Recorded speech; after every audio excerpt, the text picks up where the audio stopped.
നമ്മുടെ ശരീരത്തിലെ തൈറോയിഡിനെ ഇൻഫ്ലുവൻസ് ചെയ്യാൻ സാധിക്കാത്ത ഒരു അവയവവും ഒരു കോശവുമില്ല എന്നുള്ളതാണ് മെഡിക്കൽ ട്രൂത്ത്. കുറച്ചുകൂടി സ്പെസിഫിക് ആയിട്ട് പറഞ്ഞാൽ നമ്മുടെ ശരീരത്തിൻ്റെ ഒരു കൺസോൾ അല്ലെങ്കിൽ ഒരു കൺട്രോൾ സെൻറ്റർ പോലെയാണ് തൈറോയ്ഡ് പ്രവർത്തിക്കുന്നത്. അപ്പോൾ ഇത്രയും പ്രാധാന്യമുള്ള തൈറോയ്ഡ് പണിമുടക്കുന്നത് എപ്പോഴാണ് എന്ന് നമുക്ക് സംശയിക്കാൻ തക്കവണ്ണമുള്ള വ്യക്തമായിട്ടുള്ള സിംറ്റംസ് എന്തൊക്കെയായിരിക്കണം? നമുക്ക് കുറച്ചും കൂടി എളുപ്പത്തിന് ഓരോ പ്രായമനുസരിച്ച് നോക്കാം. ഒരു നവജാത ശിശു അതിലാണെങ്കിൽ ഏറ്റവും പ്രധാനപ്പെട്ട് കാണാവുന്ന ഒന്ന് സാധാരണ കാണുന്ന മഞ്ഞപ്പിത്തം അഥവാ jaundice of the new born അല്ലെങ്കിൽ നിയോനേറ്റൽ ജോണ്ടിസ്.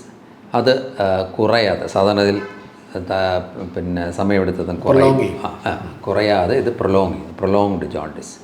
മറ്റൊന്ന് കുട്ടി ഉണരുന്നില്ല, ഫീഡ് ചെയ്യാൻ പോലും ഉണരുന്നില്ല, കൂടുതൽ സമയം ഉറക്കം, മലബന്ധം, അതിനോടനുബന്ധിച്ചുള്ള ബുദ്ധിമുട്ടും കരച്ചിലും, മസിൽ ടോൺ, അതായത് സാധാരണ കുട്ടികളിൽ അറിയുന്നത് നെക്ക് മസിൽ ടോണാണ്. കാര്യം നമ്മൾ കുട്ടികളെ എടുത്തു കഴിഞ്ഞാൽ നമ്മൾ തലേന്ന് കൈമാറ്റി കഴിഞ്ഞാൽ അവർ ഹെഡ് ഹോൾഡിങ് റിഫ്ലക്സ് എന്ന് പറഞ്ഞൊരു സാധനമുണ്ട്, അവർ തല പിടിക്കും.